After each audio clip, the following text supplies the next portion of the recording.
Hello everyone, welcome back to my channel. I hope आप सभी बहुत अच्छे होंगे एंड आप सभी की प्रिपरेशन बहुत अच्छी चल रही होगी। सो जैसे कि आपको पता है कि अब एसबीआई का जो एग्ज़ाम फॉर्म है वो आ चुका है एंड आपका नेक्स्ट मंथ से ही प्रॉबेबली प्रीलिम्स का उसका एग्ज़ाम स्टार्ट हो जाएगा। तो मैंने जैसे अपनी लास्ट स्ट्रैटेजी में बताया था एसबीआई क्लर्क मेंस की, अगर आपने वो वीडियो नहीं देखा है तो ज़रूर देखना। उसमें मैंने बताया कि कैसे आपको प्रीलिम्स के साथ साथ मेंस को मैनेज करते हुए चलना है अगर आप फाइनल सिलेक्शन लेना चाहते हैं तो उसमें मैंने आपको बताया था कि करंट अफेयर्स को आपको साथ में लेकर चलना है। तो उस चीज़ को वो वाला पार्ट आपका इजी करने के लिए मैंने लास्ट ईयर के जो करंट अफेयर्स के क्वेश्चंस आए थे एसबीआई के, उसके मैंने एनालिसिस इस वीडियो में बताए हैं। तो लास्ट ईयर 15 जनवरी को एग्ज़ाम हुआ था एंड 2 शिफ्ट में एग्ज़ाम हुआ था मेंस का। तो वो दोनों शिफ्ट के क्वेश्चंस मैंने बहुत मुश्किल से जुगाड़ किया है। मैंने बहुत सारे यूट्यूब वीडियोस देखे, मैंने टेलीग्राम में क्वेश्चंस खोजे। तो मैंने एक एक क्वेश्चन देखकर फिर उसको सेग्रीगेट किया topic wise and month wise, ताकि आपको एक आइडिया हो सके कि कौन से टॉपिक से सबसे ज़्यादा क्वेश्चंस पूछा था एंड कौन से मंथ से ज़्यादा क्वेश्चंस पूछा था। तो उससे आपको एक क्लियर पिक्चर मिल जाएगी क्या वेटेज है एग्ज़ाम में करंट अफेयर्स का कौन से टॉपिक का। तो बाय द वे मेरी वॉइस को थोड़ा माइंड मत करना, अभी सुबह सुबह मैं उठ के वीडियो रिकॉर्ड कर रही हूँ क्योंकि रात को मुझे टाइम नहीं मिल पा रहा है। मैं एकदम थक जाती हूँ ब्रांच से आके, उसके बाद मैं सो जाती हूँ। मैंने सोचा वीडियो रिकॉर्ड करें, तो अब मैं सुबह सुबह उठ के ही वीडियो रिकॉर्ड किया है मैंने। तो चलिए वीडियो में आगे बढ़ते हैं। तो वीडियो में आगे बढ़ने से पहले अगर आपने मेरे चैनल को सब्सक्राइब नहीं किया तो प्लीज़ मेरे चैनल को सब्सक्राइब करना। ये वीडियो बनाने के लिए बहुत मेहनत लगी है। एक एक क्वेश्चन को मैंने देखकर उसको सेग्रीगेट करके फिर उसके बाद चार्ट बनाया, अभी आप देखेंगे आगे वीडियो में। अगर आपको ये वीडियो हेल्पफुल लगती है तो मुझे कमेंट करके ज़रूर बताना। तो चलिए वीडियो को स्टार्ट करते हैं। तो इस वीडियो में आपको मैं टॉपिक वाइज वेटेज बताऊंगी, मंथ वाइज एनालिसिस बताऊंगी एंड शिफ्ट वाइज भी मैं आपको एनालिसिस बताने वाली हूँ। तो ये वाला जो टेबल है आप इसका स्क्रीनशॉट लेकर रख लेना। तो अब मैं आपको शॉर्ट में ये टेबल का कंक्लूजन एक बार दे देती हूँ। जैसे कि आप टेबल में देख सकते हो सबसे ज़्यादा क्वेश्चंस जो है यहाँ पे बैंकिंग अवेयरनेस से पूछा है। शिफ्ट 1 में 15 क्वेश्चंस उसने पूछा है एंड 9 to 10 क्वेश्चंस जो है शिफ्ट 2 में आए हैं। मीन्स एवरेज पकड़ के चलो तो 13 to 14 क्वेश्चंस तो डायरेक्टली इसी टॉपिक से आए हैं। देखिए, अगर आप बैंकिंग का मेंस का पेपर दे रहे हैं तो आप यही एक्सपेक्ट करेंगे कि सबसे ज़्यादा क्वेश्चंस बैंकिंग अवेयरनेस से आएगा। इसमें मैंने current banking awareness and static banking awareness भी ऐड किया है। स्टैटिक बैंकिंग अवेयरनेस अगर आपने अभी नहीं पढ़ा है तो आप डेली उसको 15 मिनट्स देकर स्टार्ट कर सकते हो। उससे क्या है कि आपको करंट बैंकिंग अवेयरनेस ईज़िली समझ में आने लगेगा। पर अगर आप अभी मेंस का भी पढ़ना स्टार्ट किए हैं एंड आप टाइम मैनेज नहीं कर पा रहे हैं एंड आप डेली नहीं दे सकते स्टैटिक बैंकिंग के लिए, तो अभी कोई दिक्कत नहीं है। आप अपना सबसे ज़्यादा फोकस करंट बैंकिंग अवेयरनेस के ऊपर लगाना। इकोनॉमी से भी आपको पढ़ना है, इकोनॉमिक अफेयर्स, क्योंकि इससे भी एटलीस्ट 2 क्वेश्चन पूछ ही रहा है। तो 2 से 3 क्वेश्चन इसमें आए हैं। Schemes second most important topic मैं आपको बोलूँगी। लास्ट ईयर मैंने जब मेंस का एग्ज़ाम दिया था तब सारे मेंस के एग्ज़ाम में स्कीम से तो क्वेश्चंस आए ही थे एंड एटलीस्ट 2 क्वेश्चंस आए थे। स्कीम्स के लिए मैं आपको एक बात बता दूं, आपको क्या करना है। जैसे मान लीजिए एपीवाई स्कीम के बारे में बात करें तो इसका फुल फॉर्म क्या है, ये कौन से ईयर में लॉन्च हुआ था, इसका मिनिमम कंट्रीब्यूशन कितना आप दे सकते हैं, इसका जो एज लिमिट है वो क्या है। जैसे 18 ईयर्स से मैक्सिमम एज आप मुझे कमेंट करके बताना कि कितना मैक्सिमम एज है इसकी एलिजिबिलिटी के लिए। एंड इसका ये किस चीज़ से रिलेटेड है। जैसे ये अटल पेंशन योजना है तो पेंशन से रिलेटेड स्कीम है। जैसे जल जीवन मिशन है तो वो 2019 में रिलीज़ हुआ था एंड वो वाटर से रिलेटेड है। तो ऐसे जो बेसिक चीज़ें हैं वो स्कीम से रिलेटेड आपको आनी चाहिए एंड उसका फुल फॉर्म आना चाहिए। क्योंकि लास्ट ईयर भी एक स्कीम दिया था एंड उसमें पूछा था कि इस स्कीम में ई का फुल फॉर्म क्या है। तो आपको स्कीम्स बहुत अच्छे से पढ़ना है क्योंकि इससे पक्का गारंटी है कि क्वेश्चंस आएंगे। फिर बात करते हैं इंडेक्स एंड रैंकिंग्स की। तो एवरेज 2 क्वेश्चंस पूछा था। इंटरनेशनल अफेयर्स से 2 से 3 क्वेश्चंस पूछे थे। स्टैटिक जीके का जो वेटेज है वो अब एग्ज़ाम्स में इंक्रीज़ होने लगा है, तो आपको थोड़ा बहुत कोशिश करना है आप इस पे भी ध्यान दें। देखिए, स्टैटिक जीके में भी मैं एक बात बता देती हूँ। मान लीजिए 6 क्वेश्चन आए स्टैटिक जीके में, तो उसमें एटलीस्ट 3 क्वेश्चंस ऐसे होंगे ही जो करंट अफेयर्स से रिलेटेड ही होंगे।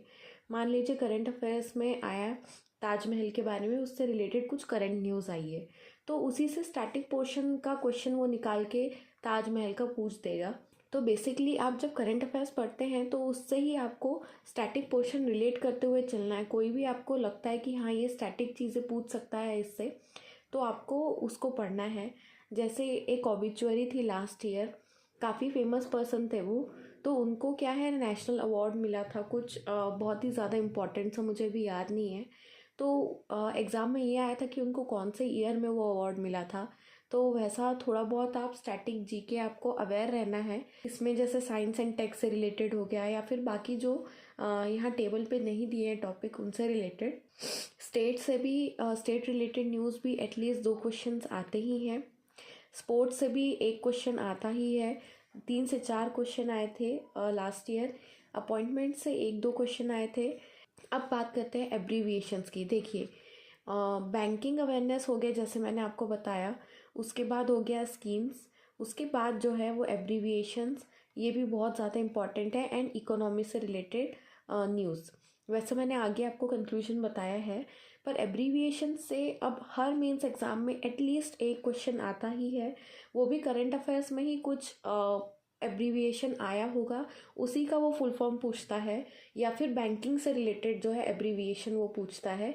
तो इसको भी आपको बिल्कुल भी आपको स्किप नहीं करना है। जो भी एब्रीविएशंस आपको न्यूज़ में मिलते हैं बैंकिंग अवेयरनेस से रिलेटेड या नॉर्मली, उसको आपको पढ़ना है। अब बात करते हैं कंक्लूजन की।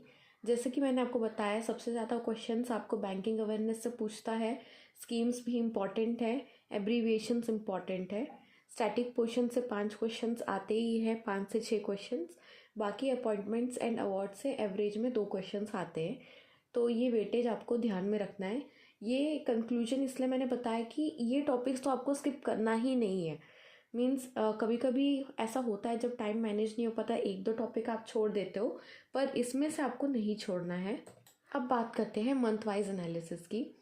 शिफ्ट 1 में सबसे ज़्यादा क्वेश्चन सितंबर से पूछा था, देन अक्टूबर से पूछा था। आप देख लो ये दोनों मिला के ही यहाँ पे 28 क्वेश्चंस हो गए हैं, एंड जुलाई से 4 क्वेश्चंस पूछा था, तो ये तीनों मिला के 32 क्वेश्चंस ऐसे ही हो गए हैं। तो देखिए एग्ज़ाम जो है वो जनवरी 15 को था 2023, तो दिसंबर, नवंबर, अक्टूबर मीन्स 3 मंथ्स पहले के करंट अफेयर्स इसने पूछा है। ये 3rd मंथ का हो गया, 4th मंथ का हो गया, एंड 5th एंड ये 6th मंथ का हो गया। इसीलिए आपको हमेशा, आपने देखा होगा करंट अफेयर्स की स्ट्रेटेजी में हमेशा बोला जाता है 5 से 6 महीने का करंट अफेयर्स आपको पढ़ना है। यहाँ पे देखिए अगर आप 6 महीने का करंट अफेयर्स अच्छे से पढ़ते हैं तो डायरेक्टली आप एलिजिबल हो जाते हैं 32 क्वेश्चंस को ईजिली अटेम्प्ट करने के लिए। और लास्ट ईयर वैसे उतना इजी करंट अफेयर्स नहीं आया था। मैंने जहाँ तक कि एनालिसिस देखा सब बोल रहे थे कि मॉडरेट आया था। शिफ्ट 2 में सबसे ज़्यादा क्वेश्चंस अक्टूबर से पूछा है, एंड उसके बाद जुलाई से पूछा है। डायरेक्टली यहाँ पे 17 क्वेश्चंस हो जाते हैं, एंड सितंबर का मिलाएंगे अगर आप तो 22 क्वेश्चंस तो यहीं से हो जाते हैं। तो मेरा कहना यही है, मंथ वाइज एनालिसिस से मुझे ये लगता है कि आपको कोशिश करना है एटलीस्ट 5 मंथ्स का आप करंट अफेयर्स प्रिपेयर करें। अब ये बार ग्राफ आप देख सकते हो, इसका भी आप स्क्रीनशॉट ले लेना।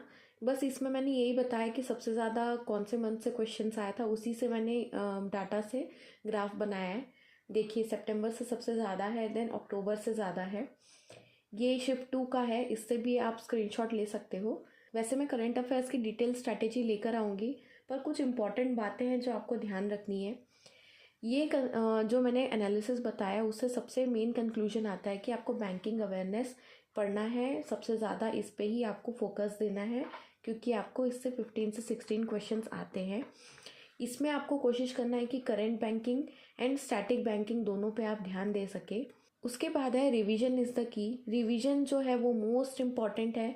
अगर आप रिवीजन नहीं कर रहे हैं तो आप सीधे सीधे अपनी मेहनत को आप पानी में डाल रहे हैं। अब आपको रिवीजन कैसे करना है मैं आपको बताती हूँ। जैसे आपने करंट अफेयर्स जो है वीडियो सोर्स या फिर पीडीएफ सोर्स से आपने पढ़ लिया, आपको इससे पहले 1 या 2 बार आपको पहले इससे रिवीजन करना है। उसके बाद आपको क्या करना है, एक सबसे अच्छा सजेशन मैं आपको दूंगी कि आप स्मार्ट कीड़ा का जो है मॉक ड्रिल ले लो। ये मैंने पहले अपनी वीडियोस में भी आपको ये सजेशन दिया था एंड मुझे उससे पॉजिटिव रिस्पॉन्स आया था।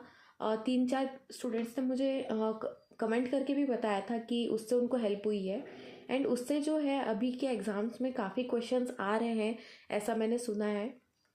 तो आप इनके मॉक ड्रिल्स ले लो। इसमें क्या है, मंथ वाइज दिया हुआ है, मैं आपको एक बार दिखा देती हूँ। देखिए, आप इनके वेबसाइट पे जाएंगे तो यहाँ पे मॉक ड्रिल सेक्शन में जाएंगे। उसके बाद मान लीजिए आपने अक्टूबर का करंट अफेयर्स पढ़ लिया है तो आप अक्टूबर पे जाके क्लिक करेंगे।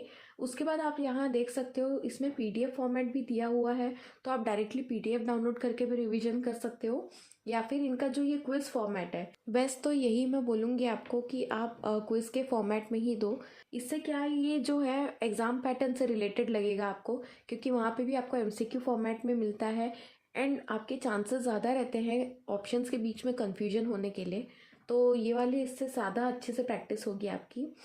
नीचे यहाँ पे देख सकते हो, यहाँ पे ये चीज़ मुझे बहुत अच्छी लगी कि banking awareness and financial awareness का अलग से पीडीएफ इन्होंने बना रखा है एंड टॉप 350 न्यूज़ जो इम्पोर्टेंट है वो भी इन्होंने टॉपिक वाइज सब कुछ इन्होंने पीडीएफ बना रखी है। तो एक बार चेकआउट ज़रूर करना। इसका लिंक जो है मैं सारा कुछ नीचे डिस्क्रिप्शन बॉक्स में मेंशन कर दूंगी एंड आपको मैं कोड्स भी मेंशन कर दूंगी डिस्काउंट के लिए, जिससे आप थोड़ा कम प्राइस में रिलेटिवली आप बाय कर सकते हो। बाकी थर्ड मोस्ट इम्पॉर्टेंट टिप है कि आपको क्विजेस स्किप नहीं करनी है। जैसे मैंने आपको बताया, इनके मॉक ड्रिल से ही आप क्विजेस दे सकते हो। इनके वेबसाइट पे भी अवेलेबल है करंट अफेयर्स की अलग से क्विजेस। बाकी आपको कोशिश करना है कि एटलीस्ट 5 to 6 मंथ्स का करंट अफेयर्स आप पढ़ रहे हैं। Last but not the least, start now. आपको वेट नहीं करना है कि आप प्रीलिम्स का एग्ज़ाम आपका हो गया है उसके बाद आप करंट अफेयर्स पढ़ेंगे, या फिर आपने एग्ज़ाम क्लियर किया है या नहीं वो देखने के बाद आप करंट अफेयर्स पढ़ेंगे। क्योंकि देखिए, तब आप 6 महीने का ऑब्वियसली करंट अफेयर्स नहीं पढ़ सकते हो, आपको अभी से स्टार्ट करना है। तो ये थी वीडियो जिसमें मैंने आपको बताया करंट अफेयर्स का last year SBI clerk mains का एनालिसिस। आई होप आपको ये वीडियो हेल्पफुल लगी होगी। अगर हेल्पफुल लगी तो प्लीज़ मुझे कमेंट करके ज़रूर बताना। तो आज के लिए बस इतना ही, मिलते हैं नेक्स्ट वीडियो में, तब तक के लिए बाय बाय।